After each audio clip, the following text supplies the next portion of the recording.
All right. Thank you for joining us. My name is David Condry. I am the project coordinator with the Above the Influence Coalition. And today I have Jim Mayhew joining us. And we're going to spend some time talking through a lot of different stuff that I hope that you're going to find beneficial. It's going to center around wellness. It's going to talk about mindset. We're going to talk about being a people of action. We're going to talk about resiliency. There's a lot we're going to talk about, but it's really good stuff. And we're excited to spend some time with you talking through that. So first off, thanks for being here with us, Jim. It's exciting to have one of our conversations for everybody to join in. Thank you. Just even in planning for this, it was a lot of fun just to put some notes together and see where this kind of went. Yeah. So you're going to get a rare treat because we have conversations a lot that usually are just us. So you get to kind of zoom in on that and experience it, and hopefully you get as much out of it as we do when we have these conversations. As we jump into this, to help understand our coalition, I'm not going to go through a lot of history with it by any means, but where we're at right now is Above the Influences. We're trying to spend a lot of our focus, and our commitment is focusing on the 8 dimensions of wellness. Yes. This is something that's put out by SAMHSA, and so it's not us that created this, but we want to focus on those 8 dimensions and increasing them in our community. And actually, I want to say Jim is actually the president currently, the chair of our coalition. So this is something that you're actively involved with. So let's just speak into that for a moment. What do you as being part of what we're doing? So what are the 8 dimensions, and what are why is that significant? Why should we even care? Yeah. So let me start on the significant part first before we talk about those 8. And I'll need to look at my paper. Yeah. Because, just remember that's those, why I actually said why don't you use it, because then it doesn't put me on the spot. But the reason that we made this shift and knowing where the coalition needed to progress over the next roughly 18 months or so, we talked about it as a group that a lot of times prevention and things like that are the result of something else. And so I think it was your words, David, where we talked about going upstream further to figure out what were some of the causes. And that's when we came around this concept of, like, what if we were wellness focused? And we talked about staying above a line instead of always below where the symptoms and the problems are. If we started to look ahead and we could encourage people to be healthier across all these 8 dimensions. And so here's those 8 dimensions. It's spiritual, social, physical, emotional, occupational, financial, intellectual, and environmental. And so here's the interesting thing, and I might be getting slightly ahead of it, but if you think about like a bar chart with all of those, anytime that we're doing well, they would be up, but there probably never is going to be complete balance. And the key thing here is that when we get impacted negatively in one of those areas and it starts to decline, it has sort of a magnetic effect with it too. So it's like this one starts to drain, but in order for it to even work, it's even pulling the other ones down a little bit with it too. So that's what we're here to do. We want to make an impact in our community that's lasting and is positive by helping people live like a really healthy and full life. Yeah. Well, and one of the conversations that we've had, even as a coalition, is we talk about trying to, especially our coalition in the past, we have been very heavy on substance prevention, substance use prevention, and all of these 8 dimensions can do one of 2 things. If they're low, they can become risk factors that attribute to negative choices that we make or the unhealthy things in our lives. Yes. And at the same time, when they're high, they then become the protective factors. Right. So that's why it's so important when we've had those conversations of those 8. We almost want to identify one thing, but there's so many factors to life, and that's why we kind of went to that, saying there are so many more factors than just this message of don't do drugs, or there's so many factors that attribute to that, whether positive or negative. So, Well, even just, again, if we could just unpack that a little bit for people who are learning about this for the first time. You and I and a couple other people, we were brainstorming on a whiteboard in your office at the school. And we filled that whiteboard up numerous times. But it was always looking at if we were having a negative impact, we could always try to source it back. And so it wasn't just about substance. It was things like nutrition. Yeah. It was things like bullying. It was all of these factors. Yeah. And so that's, I think it's really interesting that we're going to take a dive into those. Yeah. And we're going to formulate this around our core values. Yeah. So another thing we did as a coalition is we spent a good amount of time working through what are the values that we want to have as the core of who we are and how we function. And while we're not going to go through all that today, we are going to focus on one. We're going to narrow in on one, which is actually our third core value, which says obstacles are just opportunities in disguise. So as we think about that, that's, obstacles are just opportunities in disguise. So let's speak into that. What's the significance of that value? Yeah, there is so much there. And one of the things that, in my profession as being a leadership and business coach, we run into this a lot. We always want to shift our mind to think about, instead of something being an obstacle that we can't get through or that it's going to stop us, it is much more of how can we overcome it, go through it, dig under it, go over it, whatever it is. Yeah. And as a coalition, we wanted to make sure that one of the reasons that we were talking about this kind of thing is when people run into an obstacle, there's always an opportunity to go around in some way. It might be that you just need to learn something more. It might need to be that you have an accountability partner or a friend or a family member that can boost and speak truth into you, speak life into you. And so I just absolutely believe that is key to living out that life of, wellness, being healthy, being a better husband or wife, better spouse, being a better parent, being just a better employee also for wherever you're working, or if you own a business. This will impact how you treat your employees. This is far-reaching, and that's the piece that I think I love about that more than anything, is that we're not just looking at one little snapshot. We're talking about people as a whole person. Yeah. Well, and that goes back to why we're having this conversation, because this is stuff that we were processing through together and just brainstorming and talking through, and it was interesting how it kind of all developed. But we just got done talking about the 8 dimensions, and these 8 dimensions that when one of them gets low, so whether it's physical or your mental or even occupational, financial right now, people with the things that are going on. And so you feel like you're in a hole in some ways, whether by your own choices or even by circumstances that you can't control. That was where our conversation went. Okay, so I'm facing an obstacle. Like there's this obstacle in front of me. Now you're telling me it's an opportunity. So as we kind of are processing through this core value, then that's the question.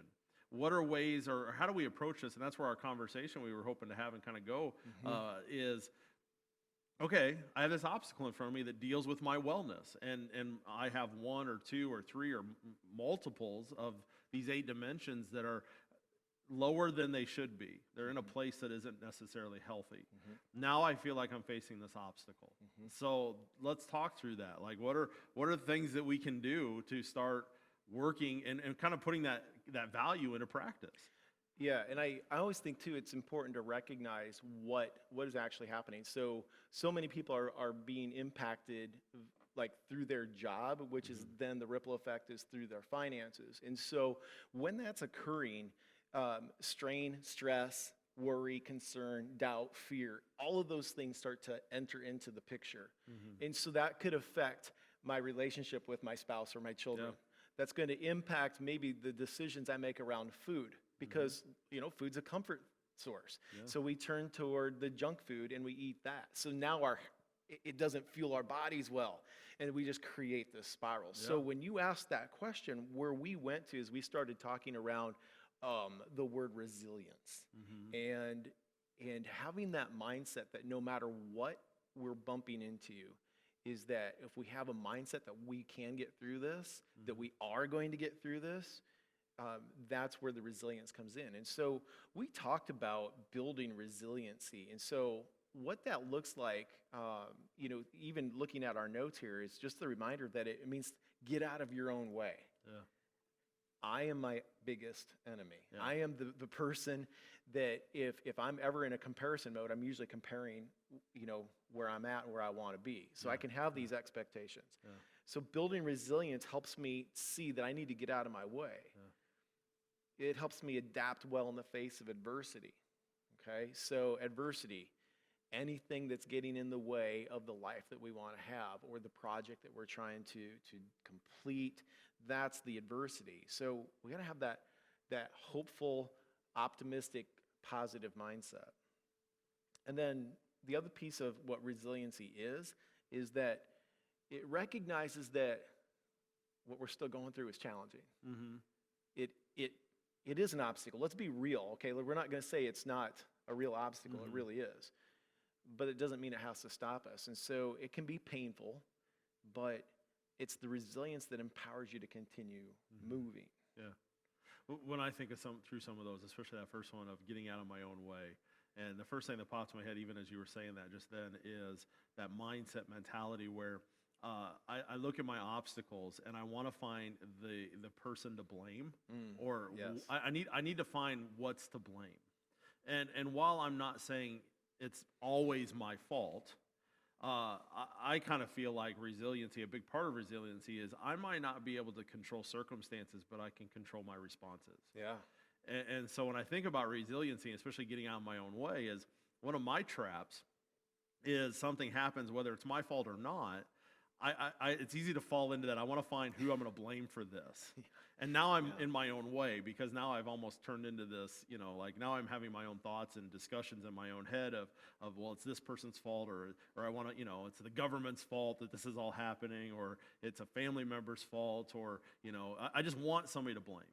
And basically I'm creating my own prison, because that's such a great word. Yeah. I'm my own worst enemy, as you said, because now my mindset isn't how do I change my perception of this.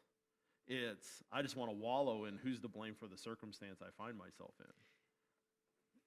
in. That's a really great picture. And so before I want to talk about what resilience isn't, but and this isn't in our notes. This is something that you just inspired through what you were saying is, if I focus on the things that I can control, I'm so much better than when I focus on the things that I can't control. Yeah. And that's the big pitfall. It's so easy to fall into that. And it's like, I can do the same thing. This situation has impacted my business. In one day, I was getting email after email. This conference is canceled. This speaking engagement. This job is canceled. It's like, wow, like when is this going to stop? And so we can either look at that as this virus or whatever is happening, this is terrible, and oh, it sucks to be me kind of thing. Or I can look at it as, how do I need to adapt and improve? And the biggest thing that I could say about for me, and I hope this resonates for others too, is I can't control that. Yeah. But what I can control is, how do I best serve the people I love, care for, and that I want to have a business relationship with. Yeah. And by the way, those are some people that I care for as well. Like, that's the thing. So I'm looking at it, what do they need? What are they going through? And I'm putting them first. Yeah. And I think that's a really great place to focus on. Yeah. And another image that kind of pops in my head, others have probably seen this. I've seen it a few times, but it's that cartoon picture of two individuals riding on a bus, and one person sitting on one side of the bus is all depressed and sad because their view is just a rock wall. Yeah. And on the other side, you have the person who's happy and excited because he's looking out at this beautiful valley that's stretched out before him. And the beautiful thing of that is they're both in the same situation. They're both in the same bus. They're heading the same direction. The context is the same. It's where you choose. The caption of the cartoon is, if you don't like the view, change your seat. Doesn't change the circumstances. It just changes again what you're choosing to focus on. Yeah. What you're choosing to look at, and so it changes mindset a lot, and then also that's going to change a lot of action. Just even thinking about a visual of, I'm kind of picturing that comic strip, and this actually is a real like train ride that you can ride in Colorado, right? So on one side you're gonna get the canyon wall the whole way, but when you ride back, you're going the opposite way, and you get to see that picture. And I didn't have to change my seat. I just had to wait. I just had to be patient, which is, again, like, what's the right way? You don't really know, right? And so there's going to be ways that you're going to take action around it, or there's going to be ways that you can be patient with it. Neither one are bad. Yeah. That's great. So you mentioned what resiliency is not. Yeah. So let's process that a little bit. So what is that? Well, I don't think we need to dive into it a whole lot here, but the way that I would just say it is we have 3 bullets in here that it's It's recognizing that because I'm resilient, I'm still going to experience those hardships. It doesn't mean I'm free of distress or difficulty, as we say here. And the other piece of that is that this isn't a trait that you possess and I don't. Okay. Right? So resilience is something that we can learn. It's a behavior that we can learn. You're not born with it. Yeah. And therefore you're not born with it Yeah. either. Yeah. And so the other piece of that I think is so critical is like you got to learn to exercise it. It's kind of like a muscle. Yeah. And so when you're building resiliency as if you were building a bicep, first few times you lift that weight, you have some discomfort. And then you have some discomfort a day or two later because your muscle is, stiff and sore. And resilience is kind of the same way. So it's not going to be all rosy and perfect and rainbows everywhere. It's going to be some toughness. But that's the process. And I just had this conversation as I was doing a podcast earlier this morning, as we talked about the experiences that you have shape who you are. And would you want to ever give those experiences up? Yeah. Yeah. Probably not, because it's going to completely change your trajectory. If you could just take away all the hardships, well, it's the hardships that have made us who we are. And it's the best lessons we've ever had, probably. Yeah.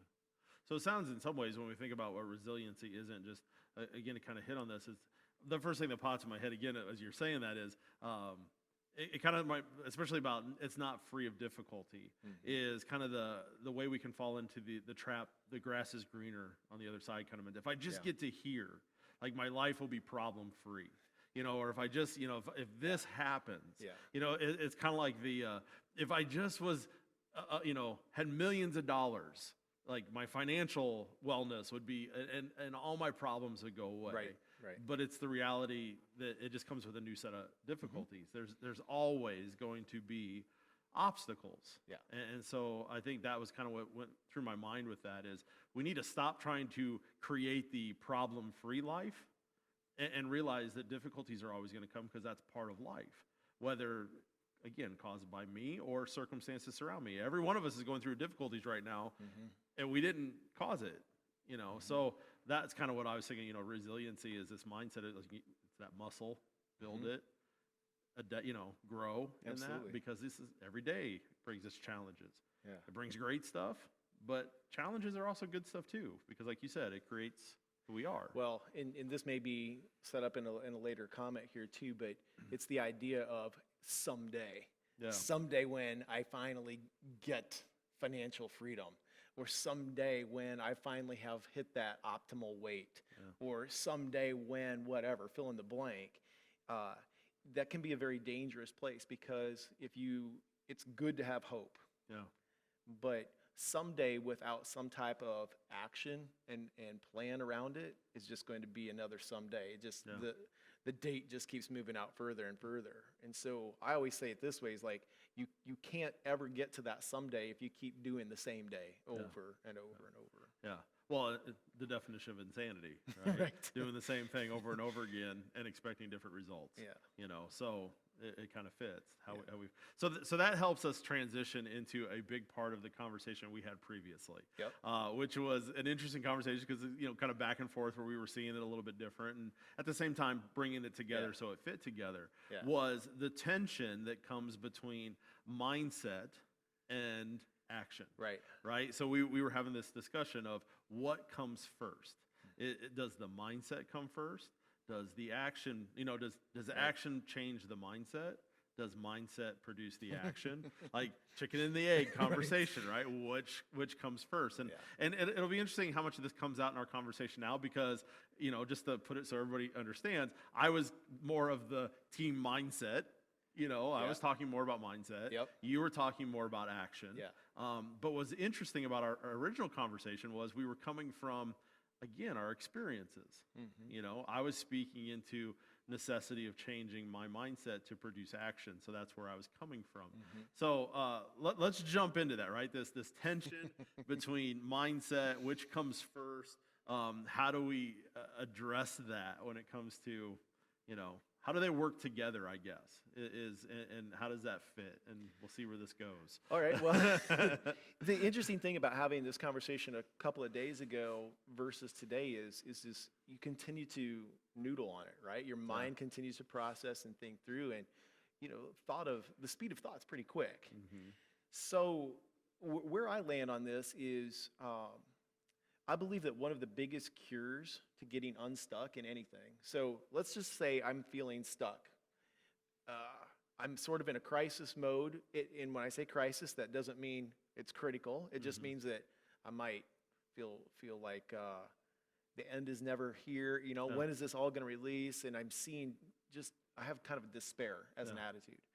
The biggest thing that I believe that can jumpstart that is to take some meaningful action. In other words, set yourself up to create some wins, because when you have a win, even though it's a small win, it can create some momentum. And there's something that happens, and I can't speak to this from a chemical reaction in the body, but I know it exists, that there's certain endorphins or whatever it's called that are released when you have a win, and that success starts to build that up. Now, I also understand that you can be in a place where it feels impossible to do that, which is maybe more where you're talking about from the mindset. So I don't know if that's where you want to jump in here. Yeah, I'll jump in. Start or what? I'll jump in because part of it, and again, as you mentioned, you can kind of process and you think about these things. So when I think about mindset, I look at it from this point of view of anybody that's been in this position in life, whether again it's getting healthy or let's say getting out of debt or whatever it is. Let's even say somebody occupational health, like wellness. Like I'm trying my hardest to get a new job or I want to advance or whatever. And you find yourself trapped in those cycles of success and then it all comes crashing down. Success and it comes crashing down. I think physical wellness is probably the easiest one for most people to kind of connect with this, right? It's like, I need to get healthy. So I do, you do great for 3 months and then it all comes crashing down and you find yourself back where you started or the yo-yo weight or whatever it is, right? And I agree with you wholeheartedly. Action does small wins produce, it's again, getting physically healthy. It's, hey, the small win of I've lost 5 pounds this week. It energizes you, excites you. It's like, I'm going to keep going. Right? Let's say you're a person that ends up losing 50 pounds, right? But then how many people then fall back into unhealthy behavior, which then they find themselves back where they were previously. So they had action. So that's where when I say from the mindset standpoint, there always seems to be these elements of our mindset that can, sometimes I feel like what they are is, I don't know if anybody's ever seen these before, but you'll see them at carnivals and stuff. They're the inflatables that have the bungee cord. So basically the way it works is you get hooked up to the bungee cord and you run as fast as you can and as far as you can. But sooner or later, the bungee cord's going to win and you get shot back. A mindset to me is the bungee cord, right? I'm pushing and I'm striving and I'm making progress. But there's always this idea of a mindset that if it's a negative or a defeatist mindset, sooner or later, if that mindset doesn't get changed, I feel like it's that thing that jerks you back. Yeah, no, I could not agree with you more. And that's, I think, a really great visual illustration that you did there. So as you're making, again, it kind of comes back to this, as you're making a win, and I'll give you my own picture analogy of this. My story or visual would be, think of it as rungs on a ladder, right? So I'm starting here, I want to get here. And the reality is that ladder doesn't really ever look, if you were to plot your progress. We even talked about that too. It isn't just like I'm going to go from here to here. It's you go up and down. And if you plot your progress over time, you like the median, it'll show growth, hopefully. And so creating those wins.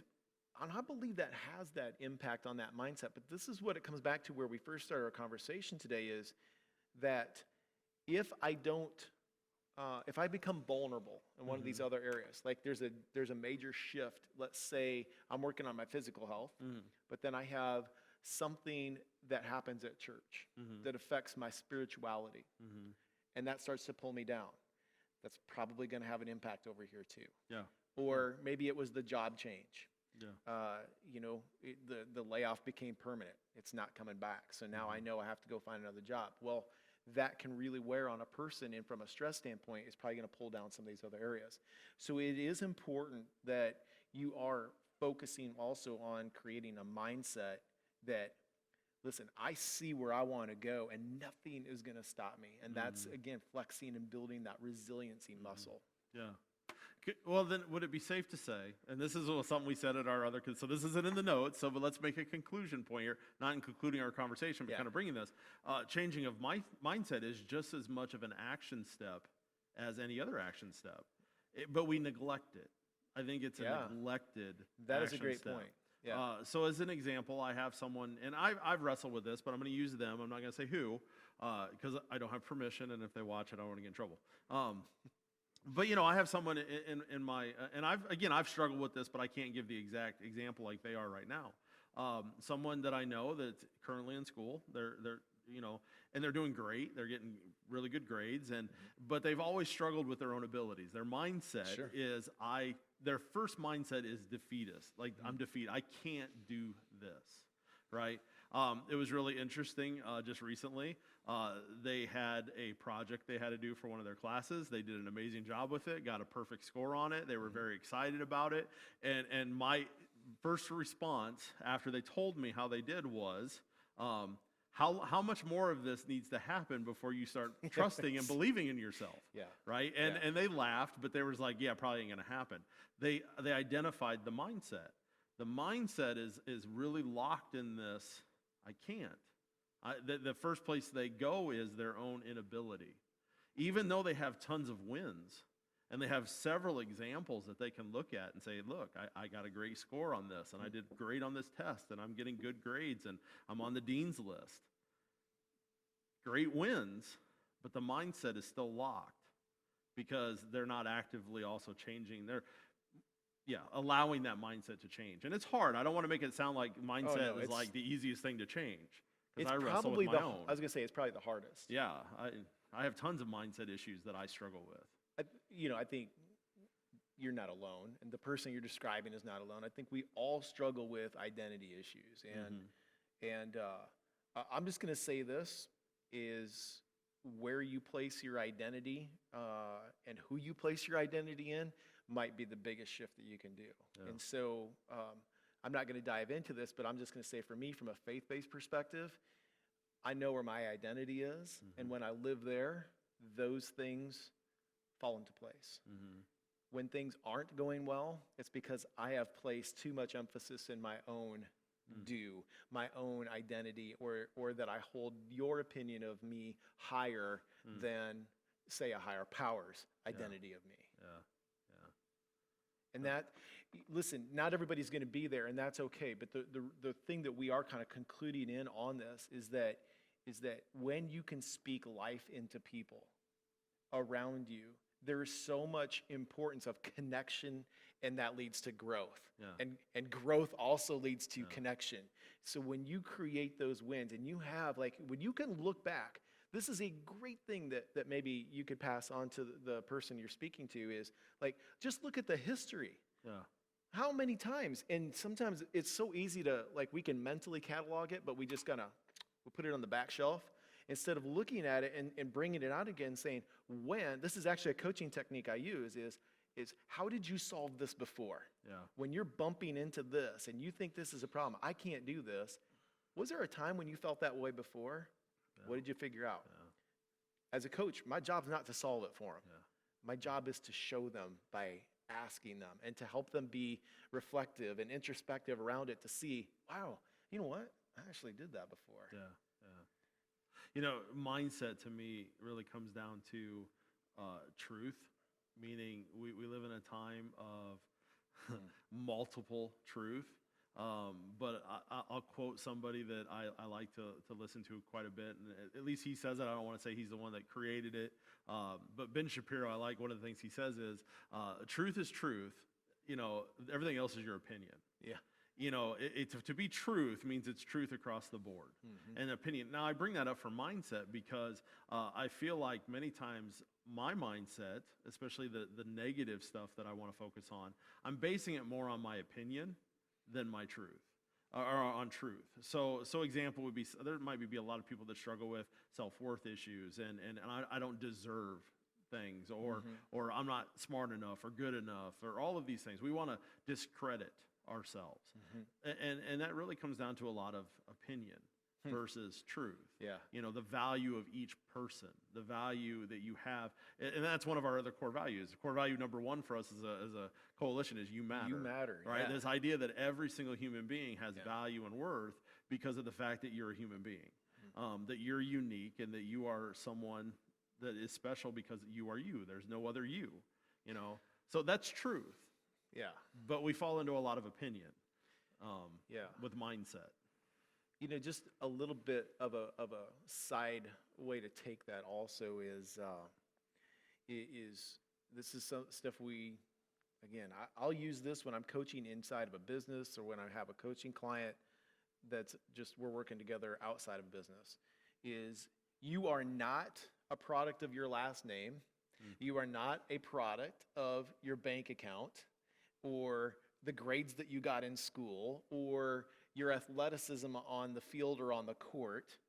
Your identity is in something different than that. And that is, again, when you can look back and you can see how you have overcome obstacles before, or you can learn from the times that you didn't overcome that. And, you know, maybe you had this desire that you were going to be a great pianist someday. And so maybe you took those lessons and you found that, like, wow, maybe the teacher told you weren't very good at it, and maybe you should consider drums or whatever it might be. Yeah. That defeat can stop some people. You still learn.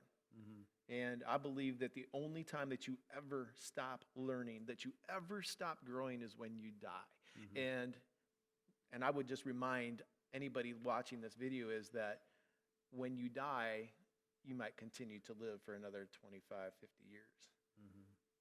Point being is that if you give up and you stop, you just exist.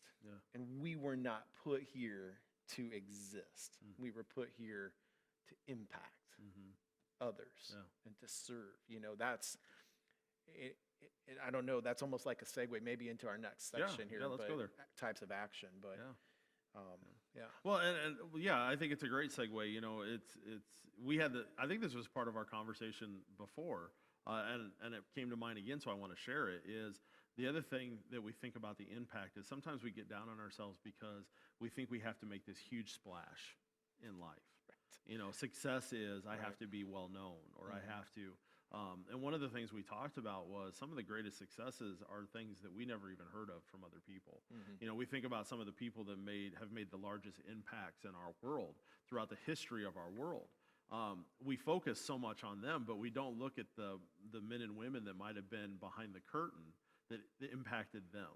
Right. So you know, we look at just, again, I think the example we were talking about, again, because we were having a faith conversation, we mentioned Billy Graham. And what was said was like, well, what about the person that influenced Billy Graham?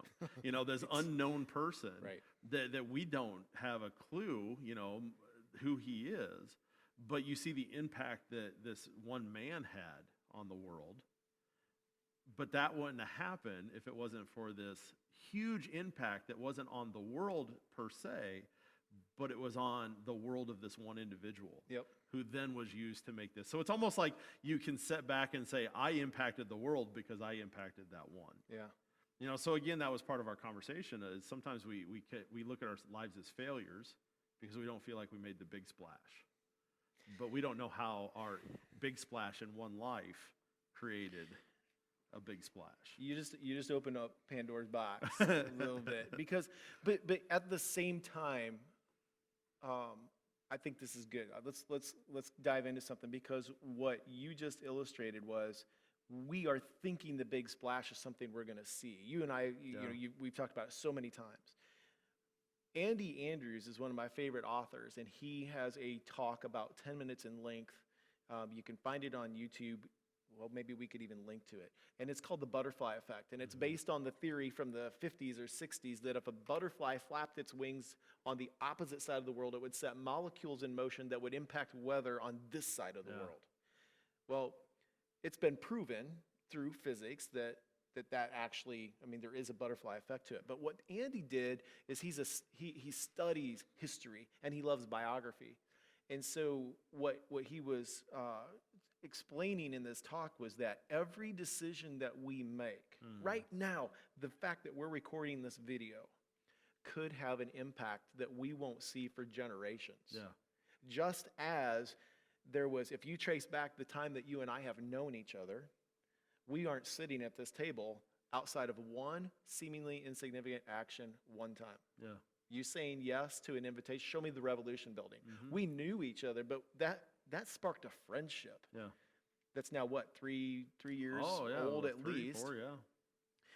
And that means we're sitting here. So how many times can you look back in history to see all the little decisions Yeah. that shape and have this ripple effect, but then you can project it so far forward, Yeah. infinitely forward too. So it is a real thing that everything that you're doing is creating something that could be a world changer. You matter, right? That's what it comes back to. I love that value for us. Yeah. So then let's transition. I mean, the butterfly effect. Then let's talk about that with actual actions that we can take. Again, this whole conversation has been overcoming obstacles. Yeah. And I think we've come to an agreement that mindset and action are intermingled, meaning changing of mindset is just as much as that is an action, just like anything else. So I think by that know? account, then action wins. Oh, I agree with you. Yes, action. I will concede that action wins, but I will add to that mindset is sustainability. That's a great expression of it. Right. Yeah. So of course action Yeah. is important, but changing a mindset is sustainability. Because mindset then becomes the thing that perpetuates you continually forward versus shooting you back. That So I love. okay, so then Good. we've come to a consensus yeah, there yeah. through the conversation. Then let's talk about that, right? So we started this talking about wellness, and maybe some of our areas of wellness are low, and we're looking at them as these significant obstacles that we can't overcome. And while we're not going to take each individual like, hey, this is how to get your fitness one up, or Right. we're not going to talk about your financial.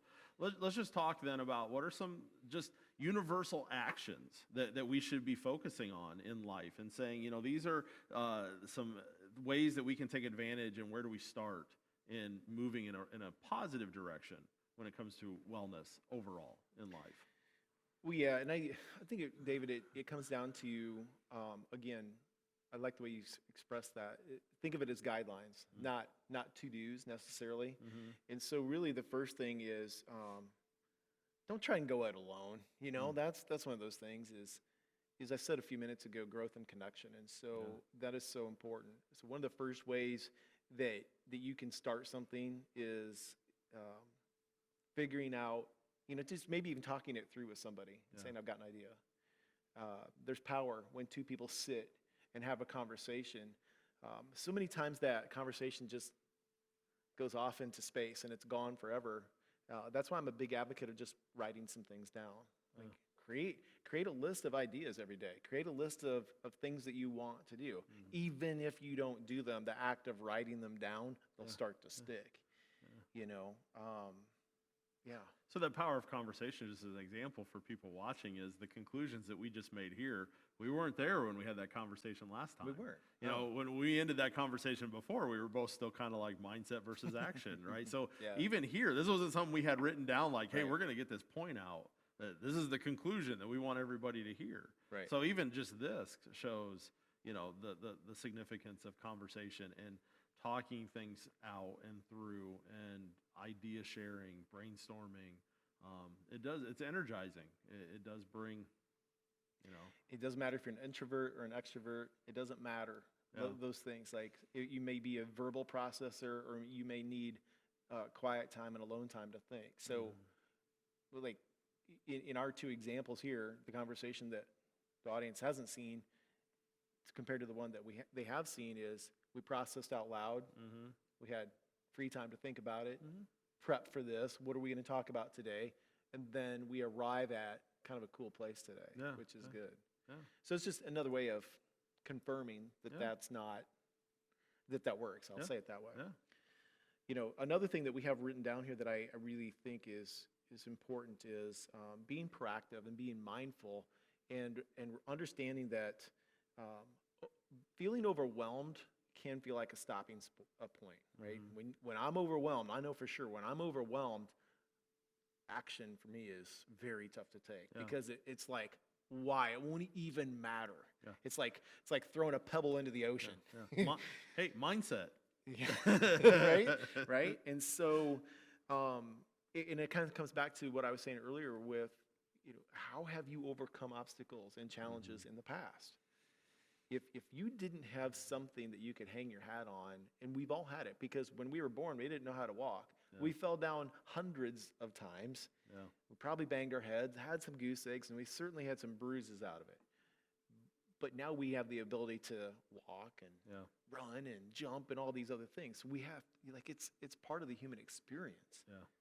And even that to me feels freeing to say, because there are things right now that feel overwhelming for me. Yeah. There are things that I'm going through right now that I'm struggling with. Every person has this stuff. And when you can come back to realizing it's part of the human experience, that's, to me, feels liberating. It feels freeing.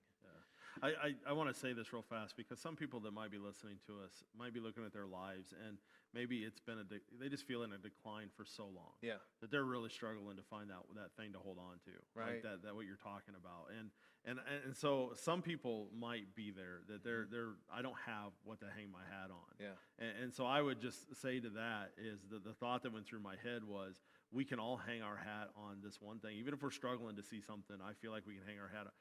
We're still here. Yeah. You're still here. Yeah. Right? Like, it might not seem like a victory, but man, if you're still standing, you still got today, you know, be encouraged where it's still an opportunity, right? You're alive. Every day's a gift, you know. So, because I've had those moments where, you know, I've looked at life and like, man, it just seems like just a list of maybe failures, or I feel like in a negative place, and it's hard to really get that positive, you know, that positive thing of what can I really feel encouraged about in life. There's something there. It's just maybe mindset where we're just not seeing it. So I agree. So everybody has something. But if you have to start with that. You know, I'm still here. Yeah. I'm still standing. I may have been knocked down, but I have the ability to get back up. I mean, even to that degree, it's like waking up with an attitude of gratitude. Yeah. And anyone can do that. Yeah. And that can be so cliche to hear. And I get that, because if you've been in that spot for a long time, how could I be grateful today? And so it's a bunch of like little random acts of kindness or just little random acts of gratefulness that I have a job today that maybe I don't care about, but man, that job provides food for my family. It could be that, you know, my joints ache today, or my muscles are sore today from something strenuous that I had to do. Maybe my bed, right? But when I wake up, that little bit of pain can remind me that, yeah, there's breath in these lungs. There's life in this body. And also that just to be grateful that I woke up. There's so many ways that this mindfulness about breaking down larger problems, like when it feels monumental, the mountain, it can seem like we can't climb it. But it's the small things that you pick your way through and creating. Again, that's where I say those wins are important. And you know, to say this also, because some people might be listening to us and they're in a place physically where they're like, I can't do anything. You know, we kind of make that, I can't do anything. Or we look at other people and say, I can't do what they do. You know, like we look at somebody that has money and we're saying, well, I can't help like they can help.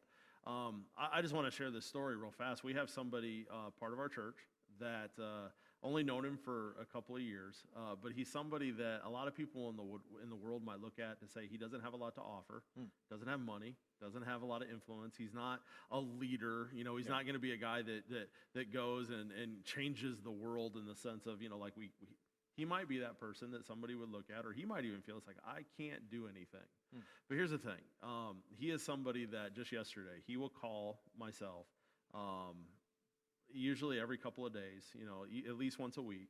And he's always got that just very joyful, I'm just calling to check on you. Just Wow. been thinking about you. Yeah, that's great. He'll tell me about his, what's been going on with him.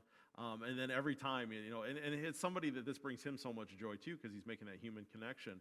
But every time, like yesterday, we were driving home, and when he called me, and he's like, every time he ends the phone call the same way, he's like, tell Amy and the girls I miss them, and I hope Yeah. they're doing well. And I was just like, well, hold on, you can tell them that yourself. So I handed the phone to Amy and my wife, and I hear him as soon as Amy says, hi, you hear him on the other side, oh, like he's so excited. And so I think this whole coronavirus stuff might be teaching us also, don't neglect the power of the simplest things. A phone call, write a letter, write a note, right? Whatever. I mean, we create the things we can't do, but there's so many things we can do Yeah. that we need to start, again, changing mindset. Yeah. Like, stop focusing on the things you can't do and rejoice and celebrate and see value in the things you can do. There's an interesting thing that I do in in working with business clients a lot of times, and when we do the exploration of what their value system is in a business, or we're trying to map out what their culture is we'll talk about some of the accidental things that happen. Yeah. It's really easy to create a list of accidental things that happen that we're not crazy about, but Yeah. they're here, and to make that list be pretty long. And then I'll flip it and I'll say, okay, so what are some of the accidental things that are happening that are good? Mm-hmm.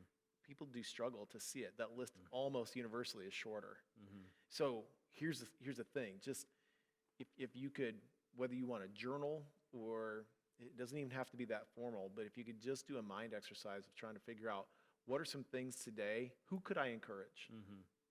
Who do I know in my life that I haven't spoken to in a long time, that would benefit from just a question of, how are you today? You Yeah. doing okay? Yeah. That is such a powerful human connection piece. And to me, that's one of those ways, if we talk about reasons that those energy tanks or those dimensions of wellness get lowered, Mm-hmm. do that, Mm-hmm. watch them fill. Yeah. Yeah. And so if you fill one of these, maybe that's like on the emotional side or even the spiritual side or whatever, that's the one that's going to pull others up with it. Suddenly, Yeah. my joints don't hurt as bad today. Yeah. Suddenly, my view on what's happening with my job, I saw some good today. Maybe that's not so bad. Yeah. That's an amazing thing. Yeah. So that's the cool thing, and I want to make sure that I don't miss representing that part is that while they can drain, they can be filled. Yeah. Yeah. Exactly. You know? Exactly. So, and we can hit on some of this other stuff, but it kind of seems like a good time because we're kind of hitting on it, but we're not saying in words. Okay. Is one of our, points of our discussion. We've had this discussion several times, even as a coalition. We talked through, direction versus destination. Oh, yeah. Right. So, and I'll let you speak into what that we're talking about with that, because again, it goes back to mindset, direction or destination. So why don't you kind of give some insight into that, and as we kind of bring this together, because it sounds, even what we're just saying right there, we focused on what I can do and can't do. That sounds more of the destination mindset. Sure. Like and you'll explain this, but that's what I'm hearing is we see a point versus necessarily a direction that we're heading. Yeah, so this is kind of a fundamental piece of mindset. Actually, is direction means that when let's say the college experience of going from a freshman and graduating from college, at the end of college ends for most people, Mm-hmm. but that doesn't mean learning ends. So what you have is from a destination based, I may have misspoke on that a moment ago, but the destination based means that I've gone through something and I've completed it. Mm-hmm. And so now what? Mm-hmm. Anybody who's ever done, lived enough life, Mm-hmm. is if you've gone through high school, or you've graduated from just high school, or you've graduated from college, or you've even, maybe it's just whatever level you've done, would tell you that they learn constantly still. Mm-hmm. So that's the direction that we want to take things. And I guess it's just the realization that there's no arrival. Yeah. I'm never going to stop, because time doesn't stop until we take our last breath. And it's why it was so energized when you can say, like, there's still life in these lungs, life in this body. I'm going to continue to go. And so again, directional means that we're always looking for the next step. And it's great to take, what did we call them? Guideposts the other day? Like waypoints. Waypoints, that was it, thank you. And so we reach this waypoint, and it's kind of like taking the trip. That was a great conversation that we had. So we're going to drive north, or we're going to start on 218, and at some point we're going to merge onto the interstate. And so there might be a waypoint that we stop at, such as we're going to fuel up for gas. And it's at that point we're going to look at our map or our phone, and we're going to say, okay, are we on, which way do we want to go here? But the point is we're going to continue. Now, where that analogy tends to break down is that at some point we're going to arrive at Minneapolis or wherever we're going. But along the way, is we can use these waypoints to celebrate where we've come from, but we don't want to stop. We don't want to linger. And there's too many people that will get into that mindset of, well, I got this far, and this is all I'll ever be. This is all I can ever have. And then there are people that look at it and go, well, this is really good. I wonder what's over here. Now, you can approach that from a sort of a selfish mindset and say, well, I want to get more for me. Listen, I'm not saying that's necessarily wrong. But I also think it's better if you can look at how can I serve somebody else. You know, and so it's that constantly we're going to just follow this path. And I don't know, I was kind of doing a spiral there, thinking like it's a spiral staircase almost. You know? So in many ways, some of us that are listening, I think a lot of us probably, when we go back to that initial 8 dimensions of wellness, is many of us might have had more of a destination mentality with some of those areas. Oh, Meaning, for sure. You know, like financially, it's like I reached a point and I just quit. Occupationally, physically, whatever, you know. So I think an encouragement to us as we think about destination versus direction is getting that direction mindset in all areas of our life when it comes to our wellness. That we're never going to reach a point of I've arrived. We should always be striving in these 8 dimensions to have a direction. Like, where are we going with them? What am I actively doing to improve my wellness? Right.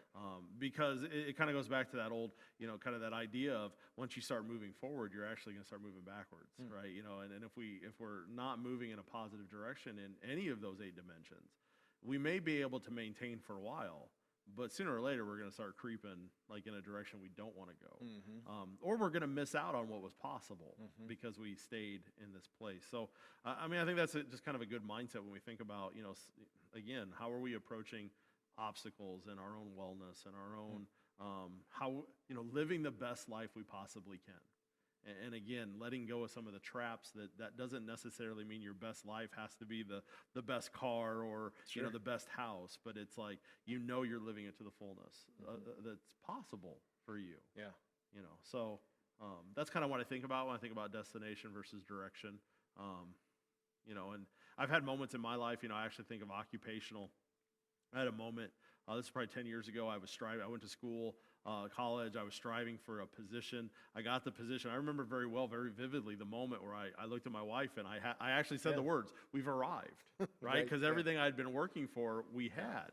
It's like, we've arrived at the moment. And what I find interesting is it only took about 2 years before that to completely crumble. Not the position, but the mindset changed. Where now all of a sudden I was being asked to move in a direction. It's like, well, wait a minute, I arrived. This is where I was striving for. But through learning and through challenging of life, it was like, no, there's more, you know. So you got to let go of that arrival mentality because you just miss out on so much possibility. So that's kind of where my thoughts are with that. No, and listen, I don't have anything to add to that because I think you just explained it really well. Okay. Well, perfect. Well, hey, I love that we were able to have this. I enjoy our conversations anytime. Absolutely, so, I do too. This one, it actually was interesting. We did this because, I mean, while we're mic'd and, you know, it's like, kind of forget the camera's there. So, which is good. So I hope that any of you that are able to watch this and process through this with us, that it was informative to you, but also encouraging. You know, because one of the last notes that we had, as I was kind of looking at notes, is kind of ending this with, the entirety of the conversation is really this, and we want to get this across to you, and that's, don't let any obstacles that you are facing be reasons to give up. actually see them as the opportunities to grow and to move to the next place in life. And if you're interested more in our coalition, there will be some information about us at the end of this video, and you can connect with us on Facebook and through our webpage. But we would love to invite you, if this is stuff that you find interesting, this 8 dimensions of wellness and what that means, and actually blessing others and being part of others to create a great place for Benton County, for people to be able to live their best life. We would love to have you come be part of us and to speak into that, because as you said a little while ago, we don't do this on our own. And that's kind of the point of this, is we all need other people around us to really live the best life that we possibly can with all of these dimensions. So we would encourage you to connect with us. And again, there will be some information at the end of the video on how you can do that. So before we sign off, any last thoughts? No, this is about transformation. Yeah. Through growth and connection. That's what it is. And there's a vision that we have that this community, we would love to see us just filled with people that are living out their best lives. Yeah. That's what it's all about. There you go. So as we leave, then that's the encouragement to us. Make the choice to live your best life today. So have a great day.